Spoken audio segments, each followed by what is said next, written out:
Podcast. You're listening to a podcast with your ears. That's right, our voices travel through the air via vibrations and find their way into your little orifices. Ooh. And then the podcast gets to punching. It punches your eardrums and goes ba-dum, ba-dum, ba-dum. And instead of going it goes, hi, welcome to Hack The Dino. This is our gaming cast where we talk about the past, present, and future of video games. I am the once and future king, Ben Rosenthal. And joining me on this very fine audio spectrum is the enabler, Floppy Starrick. Hello, and how are we all today after that wonderful intro? How are you at the current surfboarding on the electronic spectrum that we're doing, catching some gnarly wabs? Oh, tubular. See what I did there? Yes. Instead of waves? Wabs? Yeah, it was wabs. Wabs. Very, Hi, everyone. very, We're very from clever. the 90s. Someone else is also from the 90s, is the cheese behind the keys, Anto. Hey guys, I'm thinking we need to change my name. Cheese behind my keys. I'm not vibing with it. You're not. What would you like? I don't know. Honestly, gonna have to think about it. I Anto, the man-ho. Well, I'm really not that either. possibly just go with Anto for now. I don't know. I'm kind of like a good old man-ho. I mean, after orgies last week and I'd forgotten about that.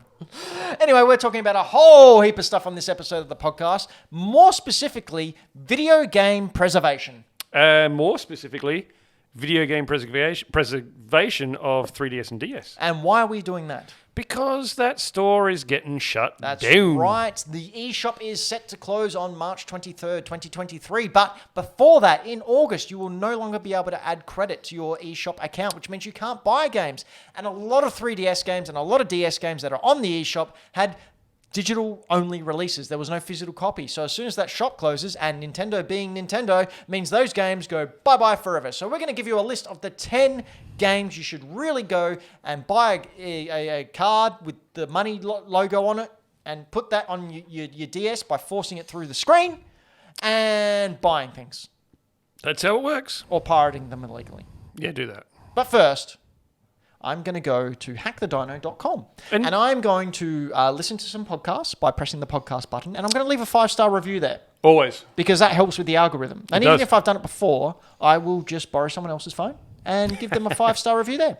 We can see there a lovely list. This is what it looks like. Organised, purple, everything we need. Good colour. I'm then going to go and if you scroll up, Anto, can you scroll up? Just click on that little Twitch button there. If you click on that little Twitch button, look at this, drop down menu, and you can watch it on hackthedino.com. You can watch us live. Look at this Inception crap going on. Look at that. And if you click on the Spotify one, the podcast link right at the top, look at that. Boom, opens up the Spotify player right there for you. It's never been so easy. And if you scroll down to the YouTube one, do you know what happens when you click on the YouTube one? I don't. Do you know? Do you want to take a guess? Does it open up Spotify? I'm stalling because Anto's not paying attention. He's too busy talking to the live chat. But if you scroll down to YouTube and you press it, do you know what happens? Does it go to YouTube? Bang! Oh, it goes to YouTube and plays it automatically. So It's almost like it does what it says. Hackthedino.com. You can go there. You can follow our TikTok on there as well. You can follow our Instagram. You can follow all the things. So please do. If you can't afford to support us with Patreon, we completely understand. But by supporting us, by telling friends, sharing our photos, liking them, getting us out there, telling everyone how awesome we pretend to be. Buy some merch. Buy some merch. But they don't have money. Damn it. Steal some money, buy some merch. you can buy a sticker for $1.44. $1.44, get your sticker, put it on your laptop. I got to fix some of those articles of clothing as well, which I'll get to. Do you know what the best segues start with? Me going, because I can't think of anything. I don't know if there's ever been a great Subway. Subway? No, Subway. there hasn't. They're filthy. I love Subway. The Eat Fresh or the meow. Eat flesh. What? Well, anyway, I've got some retro gaming news. Ooh. This is... All right, so there's a bit of a story behind this. So basically, a gentleman by the name of John Riggs has developed a game called Yeah Yeah Beavis 2. Was there a Yeah Yeah Beavis 1? That's up to contention. So, Okay. so you may not think that this is a big thing. Yeah, yeah, Beavis, where, whatever. I don't know the history behind it. I'm going to tell you why it's important and actually kind of hilarious. Please do. So Yeah, yeah, Beavis appeared in the trade-in value listings of an old gaming magazine throughout 1989, nestled between the likes of more familiar games such as Wrecking Crew and Xevious. But, as far as gaming historians can tell, Yeah, yeah, Beavis 1 never came out. It was never even announced by any game makers or otherwise referenced in any other way besides in this one magazine. The one magazine. One magazine. So, one of the prevailing theories as to what the point of Yeah Beavis is that it's actually a dummy entry meant to suss out any competitors or any other magazines who tried to copy the magazine's listings. If the copycats didn't double check each listing, they'd be caught red-handed with a fake that couldn't have come from anywhere else. That's kind of cool. We'll likely never know for sure how Yeah Beavis 1 came to be, but now we know how it is to play the official enough sequel. So pretty much what John Riggs has done has taken all accounts of what Yeah Beavis is and made this game with the help of other developers, and he's released it, both a physical and digital edition for the Switch. What kind of game is it? Rubbish platformer. But it's more to the point they've made a Yeah Beavis. The point is he's made Yeah Beavis 2 off something tried to catch, it's a subtle way to try and catch someone out. Fraud thing. And the video game magazines back then, they were like the Wild West, man. They just did whatever the they wanted. Tumbleweeds and everything. That's where the whole phrase screenshot came from. Do you know why it's called screenshot? Because obviously back in the 90s, they didn't have capture technology. So they used to take a shot with a camera of the game playing.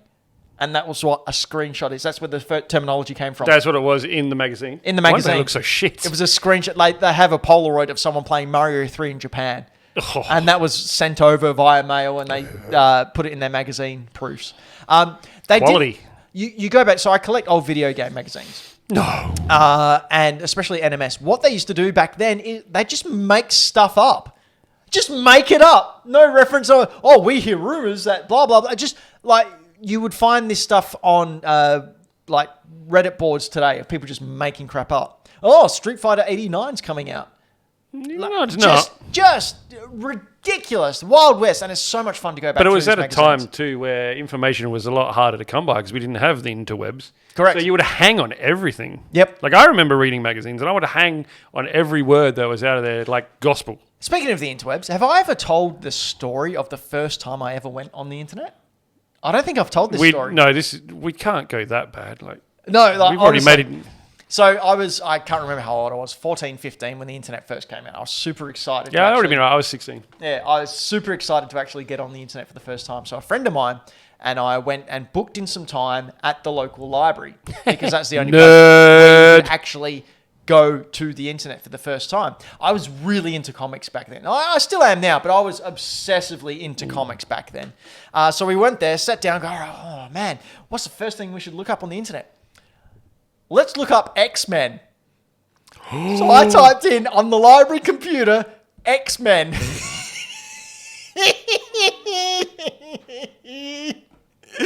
Guess what came up? Triple X-Men. Oh my god! There would have been no filters or... No!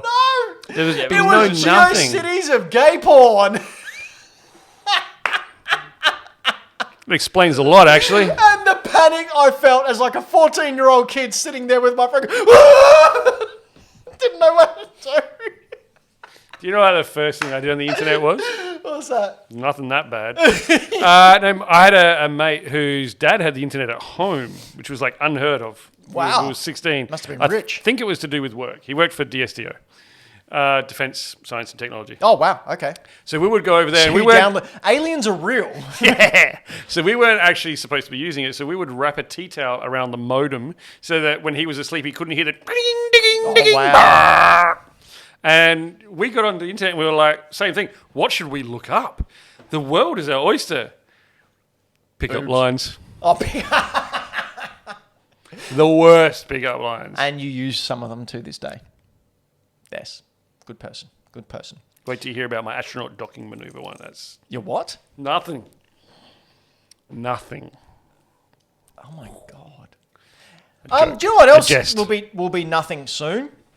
The eShops for the Wii U and the 3DS. It was announced during the week that the eShops for the 3DS and the Wii U will be closing down very, very soon. They will be closing next year, around March 2023. So now is the time to go through there and have a look through all these shops and get some absolute gems, as well as some exclusives that aren't available anywhere else because they didn't come out physically. And once the shop closes, and knowing Nintendo, it'll be gone, lost forever.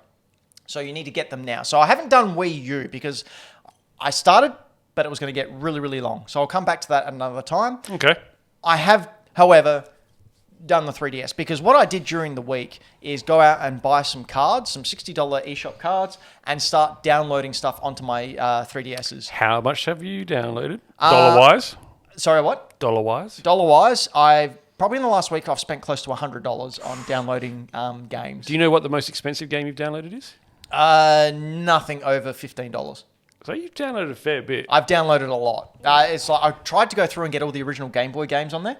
But then I thought, well, I need to get some exclusives because there needs to be a backup. Someone like me who likes video game history, this is the only place it's going to actually live on. I'm also very lucky in that I have a ambassador account. Do you remember what the ambassador account is? I don't. I know of it, but I don't remember do. what it was. Anto, why don't you explain what the ambassador account is? So the 3DS Ambassador Program was for people who were early adopters of the 3DS back when it first launched. The price of the system was a lot higher than about 6 months after It was launch. $400. Are you kidding Yeah, me? it was pricey. I mean, at the time, when it launched, it was, 2010? I believe so, yeah. It was basically a portable GameCube in terms of power and what it could put out graphically. So the Ambassador Program was Nintendo's way of saying, hey, we're sorry we gouged you price-wise and now we're selling this thing for $250. Have a bunch of Game Boy Advance games and other special exclusives that no one else is going to get. We were never going to release these. to And of course this we all day, went. They Yeah, okay. still don't have these games available for just download and purchase. So some of these games were yeah. Four Swords Adventures, which had just come out on the GameCube. Like they managed to downgrade it and put it on the 3DS. Wow. The original Zeldas, I think, were on there as well. There was a whole bunch of really, really cool games. Pretty sure it was Metroid Fusion. I think Golden Sun was in there. Yes, yes. There were some really good titles from a Game Boy Advance line as well. Yeah. So, yeah, mind-boggling. Anyway, I was obviously a early adopter and as such became one of these ambassadors. So already, I think some of the ambassador 3DSs go for a fair bit of money nowadays as well because you can't get it anymore. There was that time period and then that's it. Thankfully, it stays married to your account. So I will always be that 3DS adopter. Would Anyway, you like to know what the NES ones were? sure. Super Mario Brothers, Donkey Kong Jr., Balloon Fight, Ice Climber, Legend of Zelda, Metroid, NES Open Tournament Golf, Wrecking Crew, Zelda 2: The Adventure of Link, and Yoshi. Yep. And Game Boy Advance Virtual Console, F-Zero Maximum Velocity, Yoshi's Island, Super Mario Advance 3, The Legend of Zelda The Minish Cap, Fire Emblem Sacred Stones, Kirby and the Amazing Mirror, Mario Kart Super Circuit, Mario vs. Donkey Kong, WarioWare Inc. Mega Micro Game with a $sign, Such a good game. Metroid Fusion, and Wario Land 4. So Metroid Fusion and Minish Cap go for big bucks now. Yes. They also did eventually get ported to Wii U. Big bucks. Yes, they do. They do, which will make my Wii U. Well, yeah, shut up. It'll make my list. Anyway, so after August 23rd this year, so a couple of months away, it'll creep up on you fast. You will not be able to add funds to your account anymore. When? August? August 23rd. Okay. So if you're going to do this now. I've made a list of the exclusives that you should really get because historical value and whatnot, and the more people who have this, the better. But I fully intend to spend the next couple of months just saving money and grabbing games where I can. I'm probably going to have to start up a new account on my Metroid DSi that you can see here, just so I can download some of the more rarer ones or get an SD card or something. I don't know, whatever. Right. One thing I want to bring up. Before the eShop expires, make sure you go through and update all your games because some of them have received updates and once that store closes, you won't be able to update it. Out of curiosity, Yes. I eBayed ambassador systems. Yep. Original 3DS models Yep. with ambassador certificates on them are going for a minimum of 700 Australian dollars. That's amazing. I could easily transfer this over to one of my DSs. Quite easily. My God, my collection is worth money. Yeah, but you won't sell any of it, so No, I won't. it's not worth anything. No, it is to me. That's what I mean. It's worth to you. It's worth memories. I just want to highlight as well, this is all tied to our Nintendo identity, like our Nintendo account. Why? And I think we know why, because Nintendo. Because money. But why don't Nintendo just let us download this to our Switch? Like, the ROMs are there. The information's that surely it cannot be that hard to create a little ability to play games that are 20 years old that I've already paid for numerous times on my Switch. Why, Nintendo? Why? Because they'll charge you again to get it on your Switch.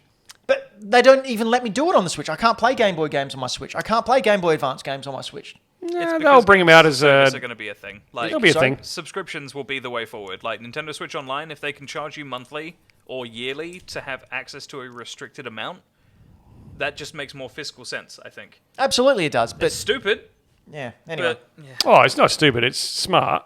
Here's the games that Just you should sucks. get. You should get before August 23. Go. So first of all, it's a cute little free-to-play game, but with huge amount of egregious microtransactions. Nintendo Badge Arcade. So this is basically a little claw mini game where you get little badges, or basically stickers, that you use a claw machine to grab and pick up and put out. And once you have them, you can put them on your DS home screen. Okay. Really, really cool idea. You get one free play per day, and then it costs you $1.30 for 5 plays thereafter.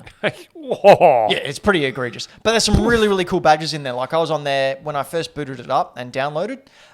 You get 5 free plays, and they had pixelated versions of the Famicom and the Super Famicom. That's pretty cool. So I did that and just grabbed them straight away. But they've got, stuff from Animal Crossing in there, Pokemon, all their IPs. In there, you can just decorate your home screen for that. So it's really, really cool. Free as well. If you don't want to spend any money, you don't have to spend any money. Don't know what will happen once the DS store is closed, whether you'll be able to do that update daily, but we'll see. Yep. Second thing that's on there is a bunch. And I mean, I've cheated a little bit here. I've said there's 10, but there's more than 10, but I've just grouped them together. So one of them is Pokemon exclusives. So Pokemon Picross is on there, which is basically Picross with Pokemon and microtransactions. The Sun and Moon demo. So it wasn't a demo of the game. It was a separate little game that you played. And then once you finished the game, after about 30, 40 minutes, you got an exclusive Pokemon, which was the Ash Greninja. And then you could transfer that using Pokemon Bank up to your game. Pokemon Dream Radar, which is about $2 on there. It's the only way you could get the Genie Pokemon as well as Dream Ball Legendaries by inserting Heart Gold or Soul Silver or Platinum into it. So you got Lugia or Oho with in a Dream Ball, which is the only way you can get it. Pokemon Battle Trozy or Link Battle in Europe, a puzzle game where players use the bottom screen to match up Pokemon in order to clear them. And of course, Pokemon Bank, which will go free when until the servers die very, very soon as well, which is a way to transfer your Pokemon from your older DS games up into your more modern day DS games and then to Pokemon Home and upwards to your Switch version. Floppy, do you want to go into the next 3DS series that you should download? Sure. So this one is, funny enough, because I didn't grow up playing the 3DS, one I've never heard of. Boy the Trilogy. So this has Box Boy, Box Boy, and Bye Bye Box Boy. Great naming. Great naming. They are awesome. That is pretty awesome. So this was never physically released in the West. The amiibo goes for $. Do you know, have you ever seen it? No. So Box Boy is literally... Is it a box? It's a box with 2 little eyes and some antennas. No, I've seen photos of it. I've never they've made seen an amiibo of it. And it goes $50 to $80 for this amiibo. Did a version of this not come out on the Switch? I believe so, yes. Yeah. So I have heard of it. Sorry, I just didn't snag the name. So you play as, is it Quibi? Yep. A small white box that can spawn more boxes and use them to solve puzzles. This looks really cool. It is. It's a real fun game. As it was never released physically outside of Japan, once the DS servers go down, that's it. No more PAL or European copies of this game. So, again, get it. Think of video game preservation. It's a good game as well. You will enjoy it if you enjoy puzzlers, and cute as heck. And also, if you get the amiibo, just send it to me. Or me. One of us. So that I can wave it at Ben and go, and then you can unwrap it in front of me, and I can cry. I'll just give it to me, because I'm not going to tease Ben with it, and I'll actually use it. So, well, you're no fun. And that's also, everyone on there wants to see me tease Ben. Exactly. And everyone wants to see me cry, because they're evil people. Sorry, Ant, but... Next up, we have Harmonite. And this game was actually made by Game Freak, who made a little series called Pokemon. Never heard of it. This is a second game on there as well, which I didn't go into, which was more of it was a horse racing game, but in order to make your horse gallop faster, you had to play solitaire. Oh, You play solitaire, and every time you clear a card, your that horse one can goes die faster. and be lost to time. Anyway, I haven't picked that one because reasons. I picked Harmonite. It's a rhythm-based platformer. The game stars Tempo, a young boy who lives on the musical planet of Melodia. When a meteor crashes on the planet, an evil race appears. An evil alien race appears and starts disrupting the peace. It's up to Tempo to travel across Melodia, restoring serenity by using his magical note staff to beat up the alien invaders. The music here is, you can't hear it because that's not what we do on this podcast. But if you look at the trailer, the music's fantastic. Anto, I know you're a big fan of rhythm games. You should really get this. You've got a 3DS, right? I have a 2DS because any other kind of DS is impossible to find and stupid expensive. He is currently trolling the chat to see if he can buy one. You've got some that you won't sell to me, Ben. Correct. I do, and I won't. But no, I have played this. Oh, you have played it? I have. Oh, cool. What'd you think? It's really good fun. I'm pretty sure this was Game Freak's first non-Pokemon release. Right. But yeah, it's solid. As far as like the timing of inputs is concerned, can be a little bit tighter when it gets into like the difficult stages at the end of the game. But if you're a fan of just like anime-inspired goofy stuff with really cool sounding music that's quite reminiscent of Pokemon, this is just a really good pickup. I am going to pick this up. I haven't got it yet. This does look cool. I will be getting this because I desperately want to play it. Yeah, it's very fun. I'd recommend it just even if the 3DS wasn't dying. It's just a good time. And remember, once the servers are gone, it's gone forever. It's actually really sad. I am actually getting upset that these things won't exist anymore. I'm mad. I'm not going to say anything too specific just in case Nintendo decide to sue us all, but yeah, because they're big listeners of the show. May or may not be working on a non-specific way of backing all of this stuff up. Good. No, it's needed. Video game preservation needs that. And you're not going to be gaining monetarily from it. You're just making sure the code survives in order to it be rescued and actually prove that it existed. Exactly. Surely they have all this code. They would. have. They would. Never lose but it, then will they? you hear tales like, I think Ando, is it Final Fantasy VIII that has lost its main source code, and that's why they've never remade it, because... I think it was 8. The source code was lost after the PC port was made, which is why the remaster took so long. But Kingdom Hearts 1.5 HD Remix on PS3, the source code for the original game was lost, and they had to rebuild it with scraps of code that they had lying around and go from there. And from the ashes rose. But this is why the Video Game History Foundation is so important. So you get a lot of video game preservation people like me who like collecting the physical copies and making sure they're there so other people can enjoy. But the Video Game History Foundation... run by, I can't remember their names now. I was just talking to them the other day as well. God damn it. But they collect data. They collect source codes. They collect all this information to preserve it digitally for years and years to come. So this sort of stuff isn't lost. They collect interviews. They've got a really good podcast as well, so you should go out and listen to that. Frank Zavoldi, that's who it is. And his co-director, I've forgotten her name. You know how, so this is also, you collect these things so that it exists and it can continue on, other people can enjoy it. Can we open your Scott Pilgrim? Don't touch my Scott Pilgrim, Floppy. Next, Attack of Friday's Monsters. Or as I like to call it, what happens when I go to the bathroom Friday morning after a big night out? I haven't played this game, but I read it and it sounded charming as hell. Again, it's a digital-only copy. The adventure game takes place in 1970s Japan, following a young boy named Sota living in a small rural village. There's a lot of action. You'll mostly be talking to the other residents of the village to solve puzzles, but this Tokyo tale is buffered by the strength of its story. It's a tale of innocence of a child rooted heavily in authentic Japanese culture and will lift your spirits in a way few other games can accomplish. Sounds kind of Zelda-y. It does sound really kind of Zelda-y, doesn't it? It looks charming as hell. I think you're just exploring. Like, obviously, he's walking past a massive dinosaur footprint there. Jurassic Park. Yeah, there's dinosaurs fighting in the background as you're running around. Kaiju. And it's Ultraman. That is 100% Ultraman fighting a kaiju. Ultraman and Kaiju. What the hell is this, man? Wow. Yes, cool. That was Hogwarts Express. So it's only $10.40 in the store. That's nothing. And again, won't exist after March next year. So again, I encourage all of you to try and grab this game and play it because it looks wonderful. Floppy, do you want to go to the next exclusive or download only? No, okay. Do you know what? I read this really quickly and I thought it said Mario versus Donkey Kong tripping balls. I did the same thing. And I wrote it numerous times. It's Mario versus Donkey Kong tipping stars. So this is the 6th game in the Mario vs. Donkey Kong series. I didn't realise there was that many. Yeah, heaps. It was released physically in Japan. Tipping Stars was download only in North America and Europe. So there are Japanese copies out there somewhere. Probably not many. Nope. You can use the touchscreen to drag around things like girders and springs, pipes and lifts, and conveyor belts to help the little mini toys move around each stage and avoid all the dangery bits. The dangery bits. Yeah, look at that. That's actually freaking adorable. Yeah, these games are really cool. They're a lot of fun. Puzzle games. I'm not big on puzzle games, but it is a fun game. Oh, you know what? I would totally play this on the Wii U. You can get it cross-play as well. Really? If you own it on both, I believe you can save and play over on the Wii U. You know what? I would buy it. Do we know how much this one is? No, not off the top of my head. But if you've still got your Wii U hooked up, I do. highly recommend going. I have a Wii U. Because they have a lot of Game Boy Advance games as well on there that aren't on the 3DS that you have to buy, which will be in my list when I do the I look Wii U forward to your games. Wii U's because I think Maybe I'd probably we can do that one next show. Maybe. Yeah, We'll I see. would use my Wii U probably more than my DS these days. Really? Yeah, I like gaming on my couch looking at TV. Yeah, I need to get my Wii U out and hook it back up so I can download some of these stuff. I have a Switch when I go portably, but I dropped it the other day. No. It was so terrifying. It smashed. There's damage. I have regrets. Speaking of smashing stuff, what's the next game, Floppy?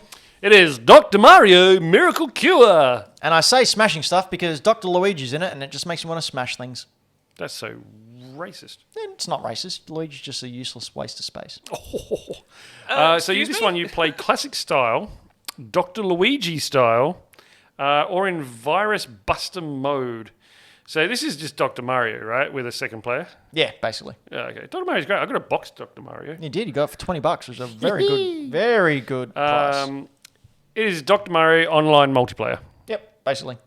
That's cool. I like Dr. Mario. Now, this one came... there is another Dr. Mario on there, which is a more traditional one. The Wii U has Dr. Luigi, which was Luigi's single solo game. This one, Miracle Cure, is an exclusive game for the 3DS libraries. So, again, I think it's about $10, $9, whatever. Grab it. Video game history. It's a Nintendo property. It'll only make your DS be raised more in price. My 4-year-old Thomas has become obsessed with Mario. Oh, really? Good. Yeah, he was gifted some Mario Lego, some of the Mario Lego. Fell in love with it. Now he's watching YouTube of people playing Mario games. He's playing 3D World. He's playing Has some he other stuff. seen the Mario cartoon? Yes, because we own the DVDs. I was going to say you can borrow mine if you want. Already got him, mate.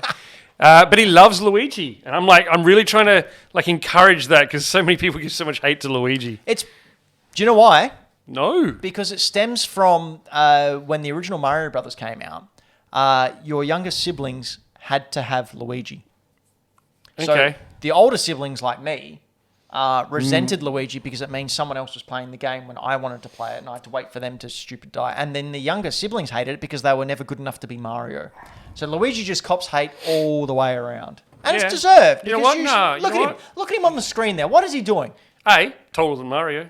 Who cares? What's height? He's a coward. Just going to throw it out there as a middle child. I had the privilege of playing as both Luigi and Mario, and I prefer Luigi because I think Mario is a douche. Yeah, well, you would. Best of both worlds right there. What, being a douche? No, playing Mario and Luigi. I like Luigi. Luigi's a cool guy. He's I mean, not. Sonic's better than both, but Oh, poor Anto. So Oh, delusional. so I played Minecraft with Thomas today, and we had a Sonic Minecraft. Yeah, there's some news that we missed out on. Do you know there's going to be Street Fighter in Minecraft? It's available now. And the Street next game we've got Go for it, Floppy. You do this one. Pushmo series, Yep.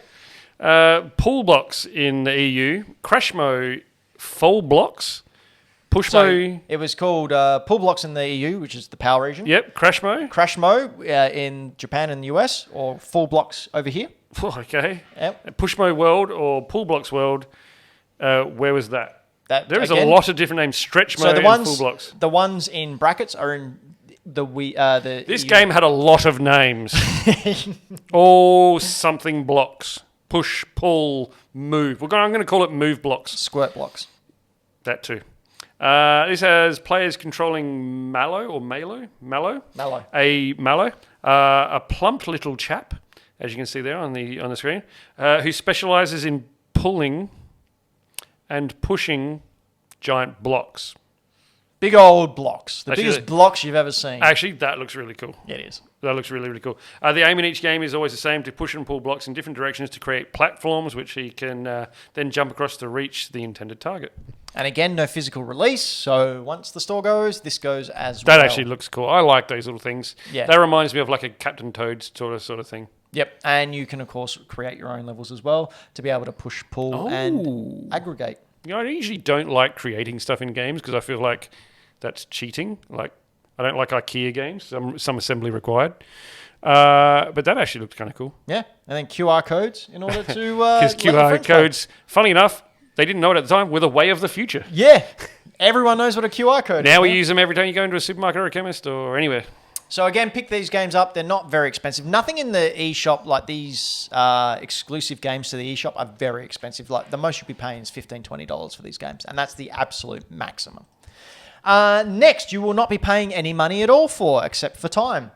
So over on the My Nintendo website, you have the opportunity to download for 1,000 platinum coins The Legend of Zelda Twilight Princess Picross. So it's a Picross game with the Twilight Princess skin on it.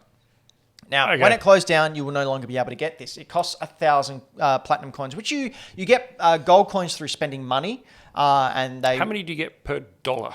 It depends. Or is it per on the game? You'll get X amount per game? Yeah, they offer you various amounts per the game you buy, and obviously the larger amount of money you spend on the game, the more you get. Of course. They're gold coins. Mm-hmm. So they are monetary discounts. It's basically you get it. Yeah, I think I've used them before to get discounts and stuff that I bought. Platinum coins are you have to like sign into mobile apps or complete quests in order to get. They're more of a prize token. Like you have to earn them. You can't buy them. So for 1,000 platinum coins, you get this whole entire Picross game.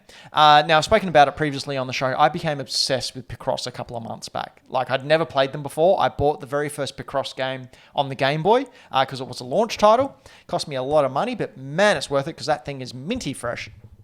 And just became obsessed with. I don't do puzzle games besides Tetris usually, and this game just. Picross really captured me. Really loved it. Not since Minesweep have I been so obsessed with the puzzle game. I liked Minesweeper. Well, this is very similar to Minesweeper. No, really it is. Anyway, point is, if you would like this game, this is the only exclusive eShop game that you can actually get on the DS, I have a little hack to farm platinum coins. Ooh. And I did it the other day because some of my platinum coins expired because they do that. Oh, because they want you to spend because money. Nintendo. So what you need to do is download the mobile Fire Emblem game. Okay. Link it to your eShop account. Mm-hmm. Now, the eShop, for whatever reason, every time you complete a book or a chapter of a book, you get 100 platinum coins. Okay. Okay? So Fire Emblem and strategy games are a little hard, a little difficult to get into. This particular mobile game has autoplay. So you sit there... You boot it up, you get into the game, hit autoplay, just sit there tapping on the window.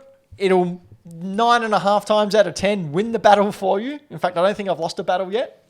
If you put it on normal mode and just cruise through the game, you don't actually have to play it, and it's just farming coins for you. And then you you do that, you finish 10 chapters, you have your 1,000 coins, you head on over to My Nintendo, you redeem the code, you have a free game. Can you use platinum coins for anything else? Yes, you can use it to get so they have releases on the My Nintendo store every now and then, such as Nintendo 64 paper clips that you can trade in like 500 platinum coins for. You pay for postage and you get them for free. Can you use them for anything cool? There are some cool stuff on there, I got a Zelda-style bomb bag. There was a Zelda stuff. Did you get that, Anto? Yeah, it's trash. Like it's cheap as hell. I've got my D&D dice and stuff in it. Oh, that's a good idea. Oh, that's a really good idea. A bum bag. But yeah, like you can get really limited things like Mario keychain for platinum coins. Like Mario Lego is pretty cool. Yeah, you pay for the postage and it's yours until they run out. So yeah, it's just a really, really cool idea. Nintendo doesn't release the Japanese Nintendo stores. Oh, amazing. What do we got next after Old Mate Picross? What are you trying to make a point? We've talked about Picross a lot. You're trying to move me along? Yeah. Next up, again, I've cheated a little bit. The Game Boy family and the NES and Super Nintendo games. So, for example, on the game store, you can get all the Pokemon Game Boy and Game Boy Color games. So, Pokemon Red, Blue, Yellow, Gold, Silver, Crystal. They're all on there. I think they're about $13 each Australian. one of the cheapest ways to play the game at that level. The best thing as well is the Pokemon Crystal version on there comes with all the DLC, so you can actually get Celebi, which was an event at the time. So it's worked into there. It's also got things like Mario Land 2, which is one of the best Mario games ever invented. Donkey Kong Land series, Metroid 1 and 2, the majority of the Zelda Game Boy games and the Game Boy Color games. You've also got other ones, which, I can't read my notes anymore. But a huge amount of games and Nintendo games. Blaster Master's on there. Street Fighter 2010 is on there. It's probably better than Street Fighter, the movie, the game. You'd think that, but Street Fighter 2010 is Ken as a cyborg trying to avenge the death of Ryu against robots in a platform. Already sounds better than Street Fighter, the movie, the game. And the last game, which is an exclusive that you really should buy, and you should buy it digitally because to buy it physically costs over $150 now for reasons. And that, of course, is Metroid Samus Returns. It is a great remake of Metroid 2, which is also available on the Game Boy eShop service. You can buy it and play Metroid 2. I think it's the only way to play a majority of the Metroid games now. But anyway, it's still available. I think it's about $40 Australian on there for you. It looks really cool. It's a real fun game. It looks good. Very reminiscent of Dread. Like, very, very... Well, it's a Metroid game, so of course you'd expect it to feel the same. But really, really cool. That's it. That's the games that you should... There's heaps more on there. Blaster Master's on there. Tons of fantastic stuff. So really look into that and make sure you get all of those fantastic games before the eShop closes, and make sure you do it before August. That looks really cool, and we should totally do... or you should totally do a Wii U list next time, because I'm really keen on hearing your Wii U list. My Wii U list? Yep. Do you know what we're going to do now? We're going to skip the list that you prepared, and we're going to go straight into quizzing on your face. We don't have a jingle for that. No, we don't. No. You know what I do have? Pair of glasses. Oh, yeah. You know it's quiz time when he dons the glasses. So for those of you who are joining us for the first time, thank you for sticking around this long. We really appreciate it. It's time to play a fun little game. Sorry. Quiz on your face, where I have 4 questions. 2 are from me. 2 are from some of our wonderful Patreons. They are multiple choice. They are about video game in general. You will be given, or read out a question, and given 4 options. Once you think you know, Anto or Floppy will yell out their name, and they will attempt to answer the question. Now, I've got a running list here of who's got them right and who's got them wrong. So everyone who's appeared on the show so far this year, since we started this game, Quiz on Your Face, is here in our record. So we have Braden, who was on 1 show this year. He didn't get any right, so he's on 0. Then we have Jazz, who was on 1 show this year, filling in when Floppy was away. She got 2 right. Then we had Anto, who's been on every single show this year so far. He's also got 2 right. 3 shows this year? No, there's been about 5. 5? Shit.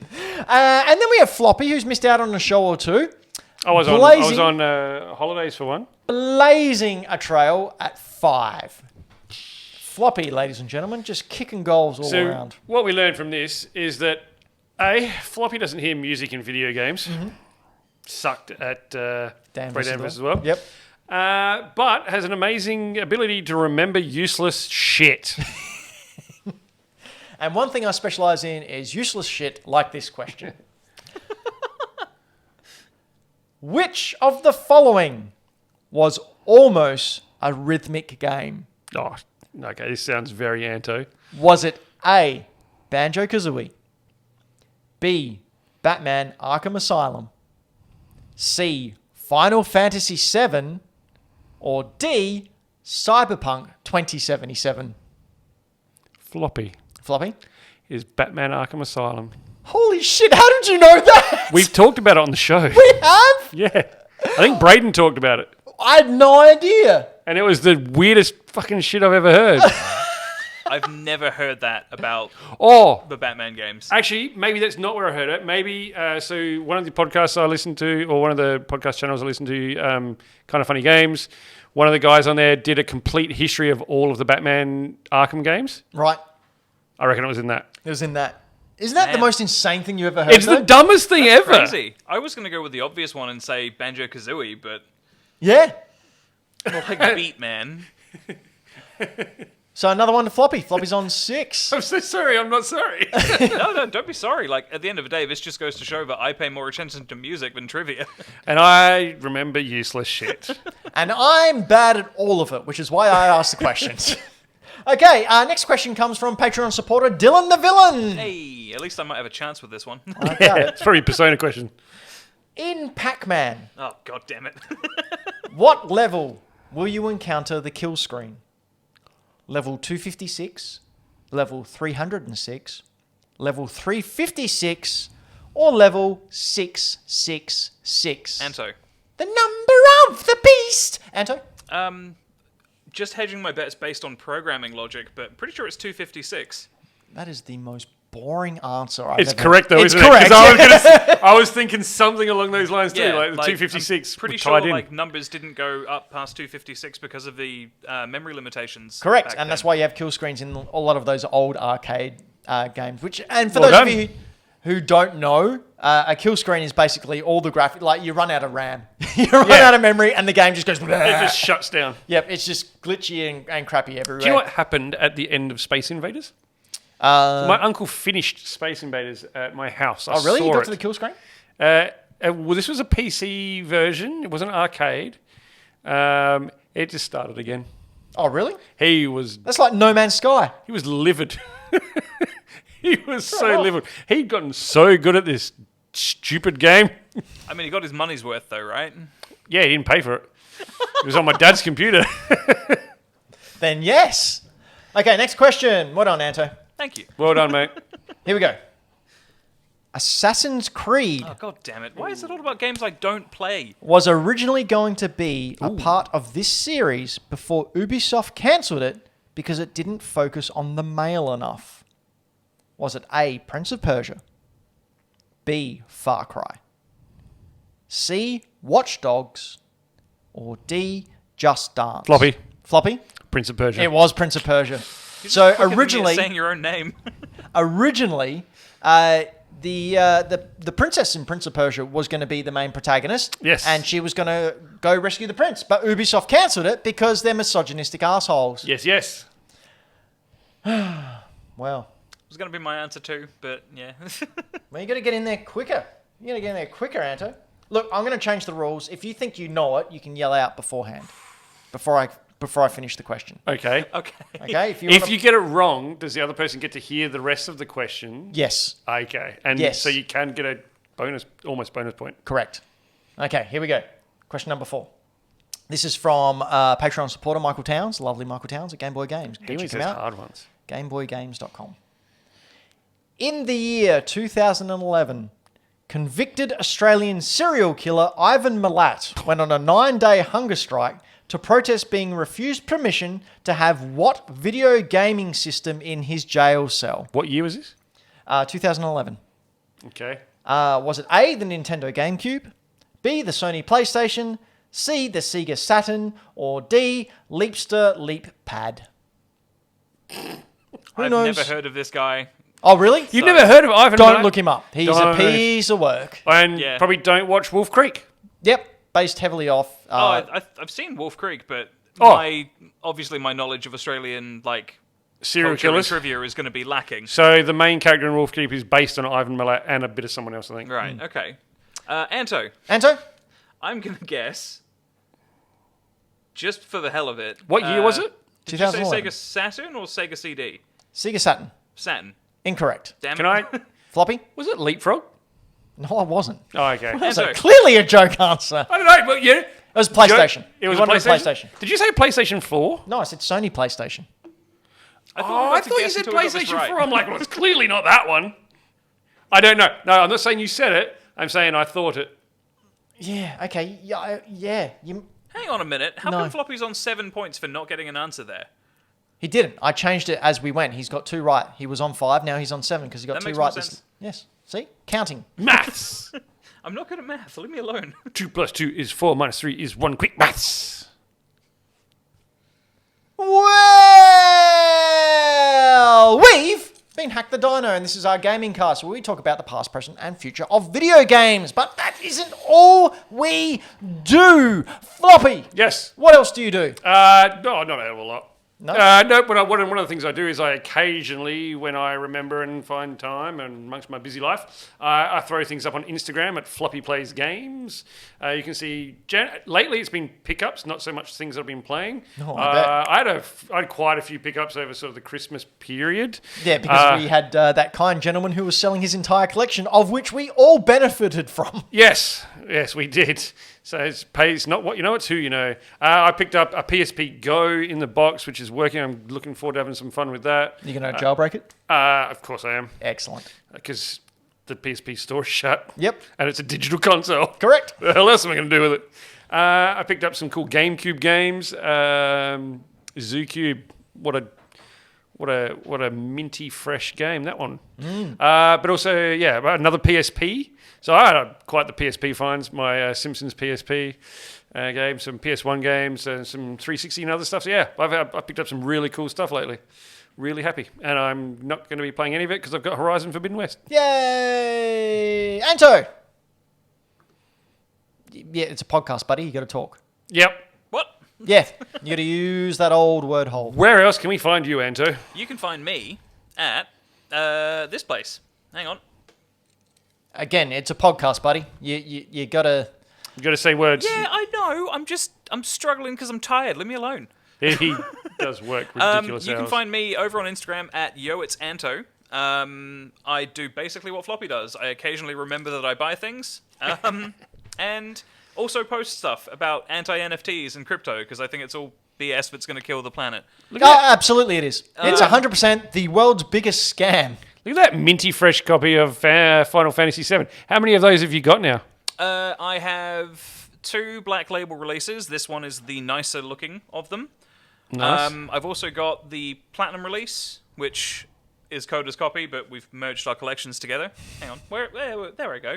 I've also got the Japanese release of the original Japanese release, which didn't have the super bosses. And I've got an international release, which has the limited Advent Children art on the discs themselves. Do you have the PC release?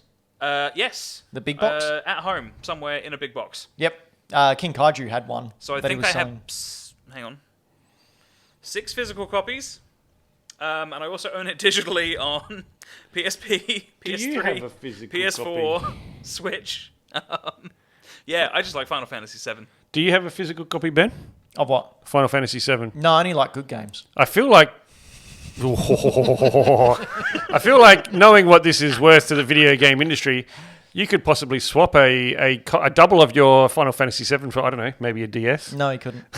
He really couldn't. It's impossible. There's no way to do it. No way to do it. But one thing you can do is head on over to Bad Game Arts. That's Bad Game Art with an S on the end because Bad Game Art was taken. Where I put up some of the worst video game art that the world has ever seen. And being a video game historical person, I like to preserve the things that are really, really important. So let's start with our friend Ryu there. This is a statue that's coming out very, very soon. Has he got 8 people's muscles in his arm? Yep, they're just making up muscles now for him. Look at his arm. Look at his arm. It looks like a tied up turkey. It looks like a bread roll's got stuck up there. That dude's like really... What is that? He's just injecting carbs Sure, now? these muscles... Don't exist. No, like the only time you'll see this ever is if you see people injecting synthol into their arms. Yeah, incorrectly. It's a muscle on top of a muscle. So you can buy that statue if you like and look at the horrendous nature. That is the next gross. piece of art that I have got up there is, of course, this is the most flagrant disregard of false game advertising I've ever seen. It's the Atari game that you've got there, Anto. 3D tic-tac-toe, which depicts for our podcast listeners, of course, if you head on over to Bad Game Arts on Instagram, you can see this. A young child with a space dog wearing Astro helmets playing 4 levels of tic-tac-toe against a robot. But that isn't the most offensive thing in this picture. Why? No, the most offensive thing is that robot's left arm. Look at that thing. What is going on with that left arm? Is it broken? I don't know if it's broken. I don't know if he's just like... it's a small thing. It's a small arm. It's disproportionate, and I am personally insulted by it, and Atari owes me money Wow. for looking at that. That's pretty bad. You know what's not bad? I found the coolest guy in the world. Joe Blade. His name's Joe Blade. He's got his name is the logo, Joe Blade, and it's got bullet holes in it. It's got a freaking dagger sticking out the top of it. He's running through a medieval castle with this big-ass shotgun with the longest freaking turret I've ever seen, firing at this green blob. His sleeves are rolled up. He's ready for fucking action, this guy. Good old Joe Blade's going to come and mess you up. Freaking Joe Blade on the spectrum, everyone. I met a guy with a really cool name. Was it Joe Blade? No, it was Chad. It was Chad King. No, douchey name. And there's no Joe Blade. And finally... What the hell is that? Pajama armor for the 48K ZX Spectrum, or as I've put it, oh, look, someone vomited. This is quite possibly the worst art I've ever seen. I think my daughter, when she was 5 years old, drew something a lot more impressive than this. It depicts an old man, I guess you'd call it, with three pupils, sitting down, having his way with, I think, a cabbage in a raincoat. I'm not sure what's going on here. Have you never had your way with a cabbage and raincoat? No, well, no, mate, you are missing out. Well, you know, there's things I just don't. Fuck this art. Like, it's hurting my eyes. Can I say, yeah, from this angle, there's a camera in front of us which blocks my view of the television or a part of it. Mm-hmm. So when I do this, I can see that that's a chair leg or a table leg. Mm-hmm. From my view here, it looks like a person's leg, and it looks like the rocket is shooting out of a groin. It is. It could be. I don't know. The art's so bad, I can't tell what the F is going on. We Are Robots just asked, is this Sonic's dad? Oh, that's good. Well, it explains the shoes, doesn't it? Anyway, we've been Hack the Dino. This has been our gaming cast. Please head on over to hackthedino.com and follow everything that we do, and then we'll follow you and everything you do. Every breath you take, every step you make, every child you fake. What? You. What? Jeez.